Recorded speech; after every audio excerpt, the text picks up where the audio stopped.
ನಮಸ್ಕಾರ ವೀಕ್ಷಕರೇ, SR Kannada TV ಚಾನಲ್ಗೆ ಸ್ವಾಗತ. ನಾವು ನಿಮ್ಮ ಜ್ಯೋತಿಷ್ಯ ರತ್ನಾಕರ ಪಂಡಿತ್ ಗಣಪತಿ ಭಟ್ ಗುರುಜಿ. ವೀಕ್ಷಕರೇ, ಇವತ್ತಿನ ಸಂಚಿಕೆಯಲ್ಲಿ ಭಾನುವಾರದ ದಿನ ಈ ಮಂತ್ರ ಜಪಿಸಿ ಒಂದು ತಂತ್ರ ಮಾಡಿದರೆ ಪ್ರೀತಿಸಿದವರು ಮರಳಿ ಬರುತ್ತಾರೆ.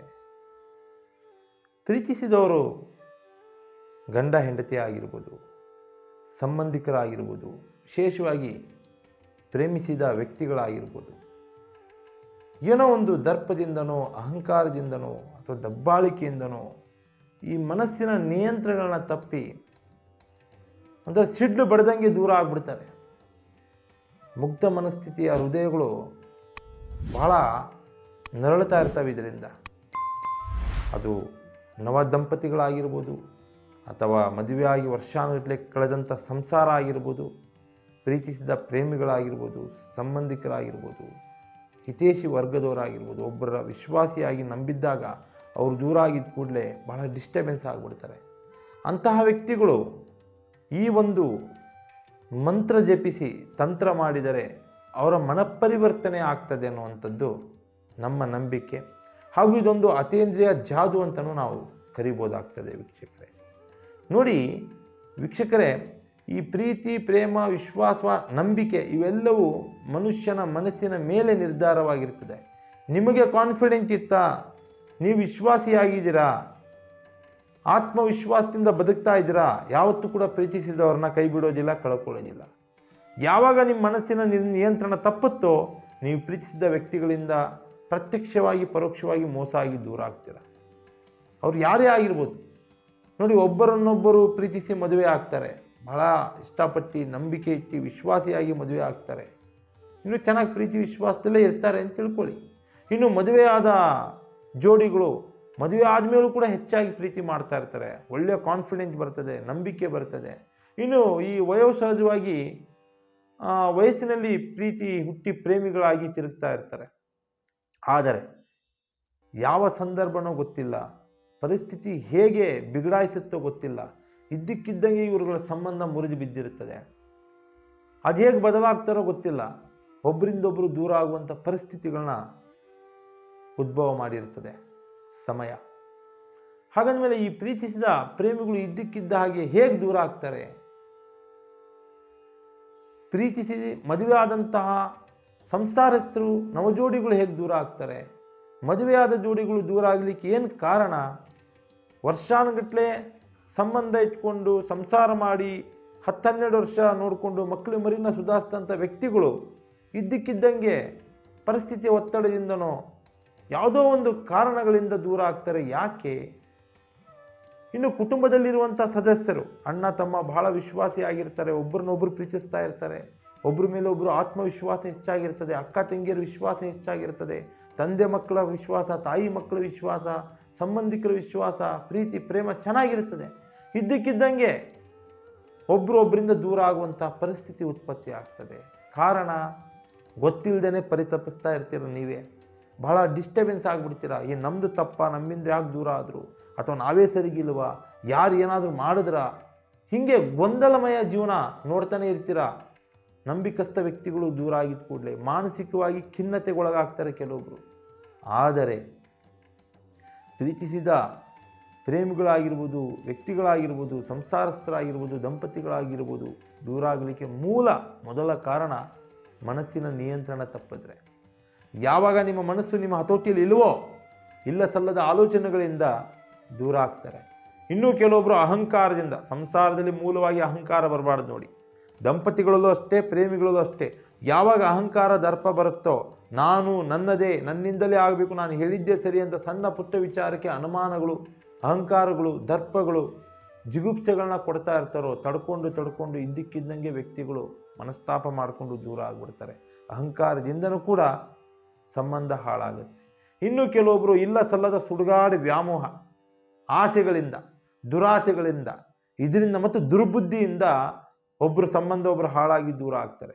ಇನ್ನು ಮೂರನೆಯವರ ಮಾತು ಕೇಳಿ ಕೂಡ, ಯಾಕೆ ಮನಸ್ಸಿನ ನಿಯಂತ್ರಣ ತಪ್ಪಿದಾಗ ಯಾರೋ ಬಂದು ಗೈಡ್ ಮಾಡ್ತಾರೆ, ಅದು ಒಳ್ಳೆಯದು ಕೆಟ್ಟದಂತೂ ಯೋಚನೆ ಮಾಡೋದಿಲ್ಲ. ಆವಾಗಲೂ ಕೂಡ ಪ್ರೀತಿಸಿದ ವ್ಯಕ್ತಿಗಳು ಅಥವಾ ಪ್ರೇಮಿಗಳು ದೂರ ಆಗುವಂಥ ಸಂದರ್ಭ ನಾವು ಕಣ್ಣಾರೆ ನೋಡಿರ್ತೀವಿ, ಕೇಳಿರ್ತೀವಿ. ಇನ್ನು ಈ ಗಂಡ ಹೆಂಡತಿಯರಲ್ಲಿ ಸ್ವಲ್ಪ ಮನಸ್ತಾಪ ಬಂದ ಕೂಡಲೇ ತವ್ರ ಮನೆಗೆ ಹೋಗ್ಬಿಡ್ತಾರೆ ಹೆಣ್ಮಕ್ಳು. ಸ್ವಲ್ಪ ಸಣ್ಣ ಪುಟ್ಟ ಮನಸ್ತಾಪ ಬಂದಿದ್ದ ಕೂಡಲೇ ತವ್ರ ಮನೆಗೆ ಸೇರಿಬಿಡ್ತಾರೆ. ಎಷ್ಟೇ ಮೀಟಿಂಗ್ ಆಗಲಿ ಅಥವಾ ರಿಕ್ವೆಸ್ಟ್ ಮಾಡಲಿ, ಕನ್ವಿನ್ಸ್ ಮಾಡಲಿ, ಬುದ್ಧಿ ಹೇಳಲಿ, ಬಗ್ಗದೇ ಇಲ್ಲ, ಬರದೇ ಇಲ್ಲ. ಅದೇನದು ಒಂದು ಕಡ್ಡಿ ತುಂಡು ಮಾಡಿದಷ್ಟು ಸಮಸ್ಯೆ ಬಗೆಹರಿಸ್ಬೋದು. ಅಂತಹ ಸಮಸ್ಯೆನ ಬೆಟ್ಟದಂಗೆ ಮಾಡಿಕೊಂಡು ತವ್ರ ಮನೆಗೆ ಹೋಗಿ ಕೂತ್ಕೊತಾರೆ. ಇಲ್ಲಿ ಮುಗ್ಧ ಮನಸ್ಥಿತಿಯ ಗಂಡು ಮಕ್ಕಳು ಅಥವಾ ಗಂಡಂದಿರು ಕೊರಗಿ ಈ ಕಡೆ ಪತ್ನಿನೂ ಸಿಕ್ಕಿಲ್ಲ, ಈ ಕಡೆ ಸಂಸಾರನೂ ಶುದ್ಧಿ ಇಲ್ಲ ಅಂತ ಹೇಳಿ ಮಾನಸಿಕವಾಗಿ ನರಳಿ ಏನೋ ಒಂದು ಗಂಡಾಂತರ ಸೃಷ್ಟಿ ಮಾಡಿಕೊಂಡು ಅವ್ರ ಜೀವನನ ಕೊರಗಿಸಿ ಶಾಪಗ್ರಸ್ತರಾಗಿ ತಿರುಗ್ತಾರೆ. ಇನ್ನು ಈ ಒಳ್ಳೆಯ ಸಂಸಾರ ಇರ್ತದೆ, ಪತಿಯೇ ಗಂಡನೇ ದೇವರು ಅಂತ ನಂಬಿರ್ತಾರೆ ಹೆಣ್ಣುಮಕ್ಕಳು. ಬಹಳ ಒಂದು ಮುಗ್ಧ ಮನಸ್ಥಿತಿಯಿಂದ ಸುಸಂಸ್ಕೃತವಾಗಿ ಸಂಸಾರ ಮಾಡ್ತಾ ಇರ್ತಾರೆ. ಅಯ್ಯೋ ಪತ್ನಿಗೇನು ತಿಳಿಯೋದಿಲ್ಲ ಅಂತ ಹೇಳಿ ದುರಭ್ಯಾಸಕ್ಕೆ, ದುರ್ಬುದ್ಧಿಗೆ ಬಿದ್ದಿ, ಆಸೆ ಆಕಾಂಕ್ಷೆಗಳಿಗೆ ಬಿದ್ದಿ ಗಂಡಂದಿರು ಪರಸ್ತ್ರೀ ವ್ಯಾಮೋಹಕ್ಕೆ ಹೋಗ್ತಾರೆ. ದರ್ಪದಿಂದ, ದುಡ್ಡಿನ ಅಹಂಕಾರನೋ ಅಥವಾ ವಯಸ್ಸಿನ ಮದಾನೋ ಏನಾಗ್ತಾರೆ, ಪರಸ್ತ್ರೀ ವ್ಯಾಮೋಹಕ್ಕೆ ಸಿಗಾಕೊಂಡ್ಬಿಡ್ತಾರೆ. ಪರಸ್ತ್ರೀ ವ್ಯಾಮೋಹದಿಂದ, ಅಕ್ರಮ ಸಂಬಂಧಗಳಿಂದ ಇಲ್ಲೇನಾಗ್ತದೆ, ಸಂಸಾರನ ಹಾಳು ಮಾಡ್ಕೊತಾರೆ. ಮುಗ್ಧ ಮನಸ್ಥಿತಿಯ ಹೆಣ್ಣು ಮಕ್ಕಳು ಶಾಪಗ್ರಸ್ತರಾಗಿ ಗಂಡ ಹೆಂಡತಿ ದೂರ ಆಗ್ತಾರೆ. ಆವಾಗಲೂ ಪ್ರೀತಿಸಿದ ವ್ಯಕ್ತಿಗಳು ದೂರ ಆಗ್ತಾರೆ. ಹೇಗೆ ಮನಪರಿವರ್ತನೆ ಮಾಡಬೇಕು ಅಂತಲೇ ಗೊತ್ತಾಗದೆ ಒಬ್ಬರನ್ನೊಬ್ಬರು ನೋಡಿಕೊಂಡು ಪರಿತಪಿಸ್ತಾ ಇರಬೇಕಾಗ್ತದೆ, ಪಶ್ಚಾತ್ತಾಪ ಬೀಳಬೇಕಾಗ್ತದೆ. ಇನ್ನು ಈ ವಯೋಸಹಜವಾಗಿ ಪ್ರೀತಿ ಮಾಡ್ತಾರೆ, ವಯಸ್ಸಿನ ಸಮಯದಲ್ಲಿ ಪ್ರೀತಿ ಮಾಡಿದಂಥ ಪ್ರೇಮಿಗಳು ಏನೋ ಇನ್ನೂ ಅವ್ರ ಜೀವನ ಸೆಟಲ್ ಮಾಡ್ಕೊಳ್ಳಿಕ್ಕೆ ಬಹಳ ವರ್ಷ ಸಮಯ ಇರ್ತದೆ. ಈಗ ಇಷ್ಟಪಟ್ಬಿಟ್ಟಿರ್ತಾರೆ, ಅವ್ರಿಗೆ ಜೀವನ ಮಾಡುವಂತಹ ಆಧಾರನೂ ಇರಲ್ಲ, ಅವಕಾಶನೂ ಇರಲ್ಲ, ಪರಿಸ್ಥಿತಿನೂ ಆ ಥರ ಇರಲ್ಲ. ಅವಾಗ ಏನಾಗ್ತದೆ, ಕುಟುಂಬದವರ ಮಧ್ಯಸ್ಥಿಕೆಯಿಂದನೋ ಅಥವಾ ಕುಟುಂಬದವರ ತೊಂದರೆಯಿಂದನೋ ವರ್ಷಾನುಗಟ್ಟಲೆ ಪ್ರೀತಿಸಿದ ಪ್ರೇಮಿಗಳು ಇದ್ದಕ್ಕಿದ್ದಾಗಿ ದೂರ ಆಗುವಂಥ ಪರಿಸ್ಥಿತಿ ಉತ್ಪತ್ತಿ ಆಗುತ್ತೆ. ಇವೆಲ್ಲ ಆಯಿತು, ಏನೋ ಪರಿಸ್ಥಿತಿಗೆ ಈಡಾಗ್ಬಿಟ್ಟು ಇವೆಲ್ಲ ಆಗ್ಬೋದು. ಆದರೆ ಇನ್ನೂ ಕೆಲವೊಬ್ರು ಇರ್ತಾರೆ, ಒಬ್ಬರ ಸಂಸಾರ, ಒಬ್ಬರ ದಾಂಪತ್ಯ, ಒಬ್ಬರ ಪ್ರೀತಿ ಪ್ರೇಮ ವಿಚಾರನ ಹಾಳು ಮಾಡಲೇಬೇಕು ಅಂತ ಕಾಯ್ತಾ ಇರ್ತಾರೆ. ಅದು ಪರಿಸ್ಥಿತಿಗೆ ಅವ್ರಿಗೆ ಅವಕಾಶ ಸಿಕ್ಕಿಬಿಟ್ರೆ ಆಯಿತು, ಸಂಸಾರನೂ ಹಾಳು ಮಾಡ್ತಾರೆ, ಸಂಬಂಧನೂ ಹಾಳು ಮಾಡ್ತಾನೆ, ಪ್ರೇಮಿಸಿದ ವ್ಯಕ್ತಿಗಳನ್ನ ಕೂಡ ದೂರ ಮಾಡ್ತಾನೆ. ಇಂಥವರು ಕೂಡ ಕಾಯ್ತಾ ಇರ್ತಾರೆ.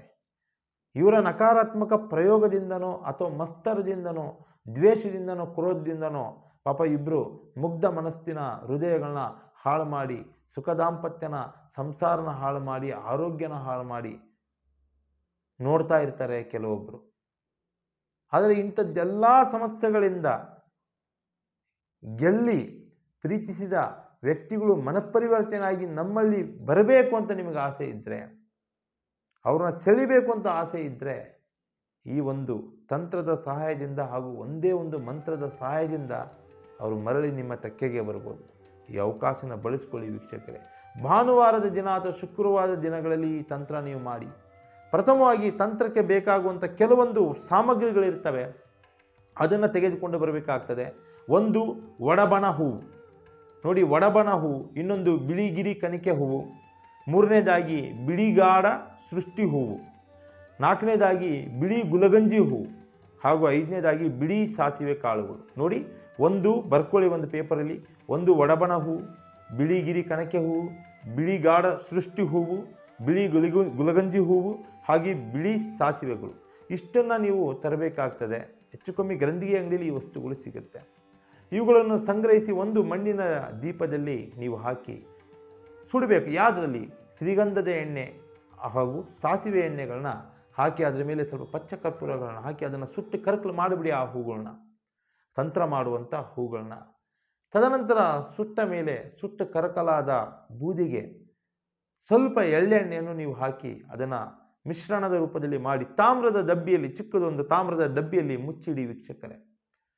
ಭಾನುವಾರದ ದಿನಗಳಲ್ಲಿ ಅಥವಾ ಶುಕ್ರವಾರದ ದಿನಗಳಲ್ಲಿ ಏಕಾಗ್ರತೆಯಿಂದ ಶಾಂತಚಿತ್ತವಾಗಿ ನಿಮ್ಮ ನಿತ್ಯ ಕರ್ಮಗಳನ್ನ ಮುಗಿಸಿದ ನಂತರ ಏಕಾಗ್ರತೆಯಿಂದ ಶಾಂತಚಿತ್ತವಾಗಿ ಏನು ನೀವು ತಾಮ್ರದ ಡಬ್ಬಿಯಲ್ಲಿ ಏನು ಪೇಸ್ಟ್ ರೂಪದಲ್ಲಿ ಮಾಡಿರುವಂಥ ಮಿಶ್ರಣವನ್ನು ತಿಲಕವಾಗಿ ನಿಮ್ಮ ಹಣೆಗೆ ನೀವು ಹಚ್ಕೊಳ್ಳಿ. ತಿಲಕವಾಗಿ ಹಣೆಗೆ ಹಚ್ಚಿದ ನಂತರ 108 ಬಾರಿ ಒಂದು ಮಂತ್ರವನ್ನು ನೀವು ಜಪಿಸಿ. ನೀವು ಪ್ರೀತಿಸಿದ ವ್ಯಕ್ತಿಗಳು ಅಥವಾ ನೀವು ಪ್ರೀತಿಸಿದವರು ಮರಳಿ ನಿಮ್ಮ ತೆಕ್ಕೆಗೆ ಬರುತ್ತಾರೆ. ನೋಡಿ, ಮಂತ್ರ ಈ ರೀತಿಯಲ್ಲಿ ಇರ್ತದೆ, ಬರ್ಕೊಳ್ಳಿ. ಓಂ ಐಂ ಕ್ಲೀಂ ಶ್ರೀಂ ಕಾಮೇಶ್ವರಿ ಅಮುಕ ಸ್ವಾಹ. ಇಷ್ಟೇ. ಓಂ ಐಂ ಕ್ಲೀಂ ಶ್ರೀಂ ಕಾಮೇಶ್ವರಿ ಅಮುಕ ಸ್ವಾಹ. ಆದರೆ ಈ ಮಂತ್ರ ಜಪಿಸಬೇಕಾದ್ರೆ ಏನು ಕಾಮೇಶ್ವರಿ ಆದ ನಂತರ ಅಮುಕ ಸ್ವಾಹ ಅನ್ನುವಂಥ ಪದಕ್ಕಿಂತ ಮುಂಚೆ ನಿಮ್ಮಿಂದ ದೂರ ಆದಂಥ ವ್ಯಕ್ತಿಗಳ ಹೆಸರನ್ನು ನೀವು ನೆನೆಸ್ಕೋಬೇಕಾಗ್ತದೆ. ನೋಡಿ, ಯಾವುದೇ ಆಗಿರುವುದು, ಉದಾಹರಣೆ ಓಂ ಐಂ ಕ್ಲೀಂ ಶ್ರೀಂ ಕಾಮೇಶ್ವರಿ ಅಮುಕ ಸ್ವಾಹ ಅನ್ನುವಂತಹ ಏನು ನೀವು ಮಂತ್ರ ಉಚ್ಚಾರಣೆ ಮಾಡಬೇಕಾದ್ರೆ ಅಮುಕ ಅನ್ನುವಂಥ ಪದಕ್ಕಿಂತ ಮುಂಚೆ ನೀವು ಇಷ್ಟಪಟ್ಟಂಥ ಅಥವಾ ನಿಮ್ಮಿಂದ ದೂರ ಆದಂಥ ವ್ಯಕ್ತಿಗಳು ಮರಳಿ ನಿಮ್ಮ ತೆಕ್ಕೆಗೆ ಬರಬೇಕು ಅಂತ ನೀವು ನೆನೆಸ್ಕೊಳ್ಳಿ. ಅವ್ರ ಹೆಸರನ್ನು ನೆನೆಸ್ಕೊಂಡು 108 ಬಾರಿ ಈ ಮಂತ್ರವನ್ನು ಜಪಿಸಿ. ನಿಮ್ಮಿಂದ ದೂರ ಆದವರು ನಿಮ್ಮಂತೆ ಸೇರುತ್ತಾರೆ. ನಿಮ್ಮ ಬಂಧು ಆಗಿರ್ಬೋದು, ಅಥವಾ ನಿಮ್ಮ ಪ್ರೀತಿಸಿದ ಸ್ತ್ರೀ ಆಗಿರ್ಬೋದು, ಪುರುಷ ಆಗಿರ್ಬೋದು, ಗಂಡ ಆಗಿರ್ಬೋದು, ಹೆಂಡತಿ ಆಗಿರ್ಬೋದು, ಮಕ್ಕಳಾಗಿರ್ಬೋದು, ನಿಮ್ಮಂತೆ ವಶ ಆಗ್ತಾರೆ. ವೀಕ್ಷಕರೇ, ಸರಳ ತಂತ್ರ ಮಾಡಿ ನೋಡಿ, ಇಷ್ಟಾರ್ಥ ಕಾರ್ಯಸಿದ್ಧಿ ಆಗ್ತದೆ. ಮತ್ತು ನೀವು ಪ್ರೀತಿಸಿದ ವ್ಯಕ್ತಿಗಳು ಮರಳಿ ನಿಮ್ಮ ತೆಕ್ಕೆಗೆ ಬರುತ್ತಾರೆ. SR ಕನ್ನಡ TV ಚಾನಲನ್ನು ಸಬ್ಸ್ಕ್ರೈಬ್ ಮಾಡಿಕೊಳ್ಳಿ. ಒಳ್ಳೊಳ್ಳೆ ವಿಡಿಯೋಸ್ಗಳನ್ನ ಬಿಡ್ತಾ ಇರ್ತೀವಿ. ರಾಶಿ ನಕ್ಷತ್ರಗಳ ಬಗ್ಗೆ ವಿಶೇಷ ಪರಿಹಾರ ಇರ್ತದೆ. ತಂತ್ರ ಮಂತ್ರಗಳ ಬಗ್ಗೆ ಒಳ್ಳೆ ಸಲಹೆ ಇರ್ತದೆ. ಸ್ಕ್ರೀನ್ ಮೇಲೆ ನಂಬರ್ ಹೋಗ್ತಾ ಇರ್ತದೆ. ಕಾಲ್ ಮಾಡಿ, ಚರ್ಚೆ ಮಾಡಿ, ವಿಮರ್ಶೆ ಮಾಡಿ ನಿಮ್ಮ ಸಮಸ್ಯೆಗೆ ಪರಿಹಾರ ತಿಳಿಸ್ತೀವಿ. ನಮಸ್ಕಾರ ವೀಕ್ಷಕರೇ, ಸರ್ವೇ ಜನ ಸುಖಿನೋ ಭವಂತು.